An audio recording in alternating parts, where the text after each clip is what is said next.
Sa kabila ng banta ng terorismo, naging mapayapa ang prosesyon ng puon ng itim na Nazareno pabalik sa Quiapo Church. May unang balita live, si Mav Gonzalez. Mav. Kaya laking pasasalamat ng mga otoridad dahil walang nasawi sa pinakamahabang traslasyon sa kasaysayan.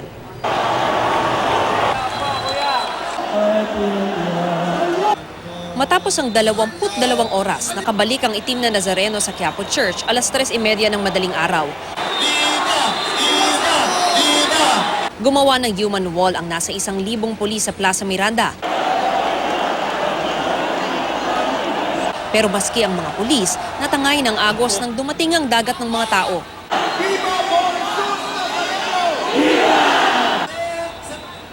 Tinatayang mahigit 1 milyong deboto ang pumunta sa Quiapo Church kagabi. Sa sobrang gitgitan, may mga hinimatay pang mamamasan.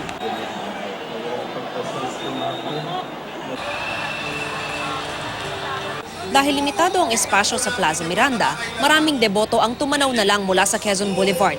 Ang iba, humiga na sa lansangan habang hinihintay ang Nazareno.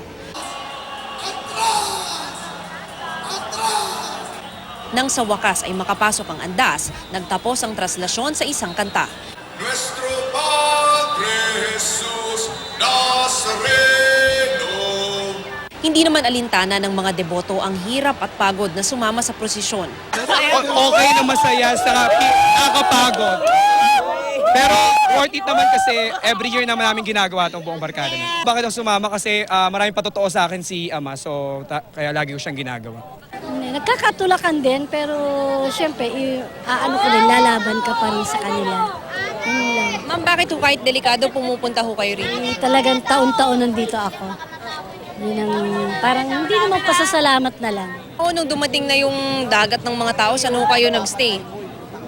Doon po, nandun kami sa mga likod ng kapulisan. Nag-guide naman kami ng mga mabubuting mga papulis eh.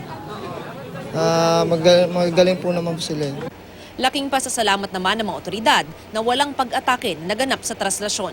Una-una, nagpapasalamat po kami sa mahal na poon Nazareno na wala pong masamang nangyari. We have no crime incidents reported for the practically 22-hour period. No casualties, no deaths were reported unlike in the previous years as reported by our operations center here in Quiapo. There were only minor injuries. Only that the procession this year took longer.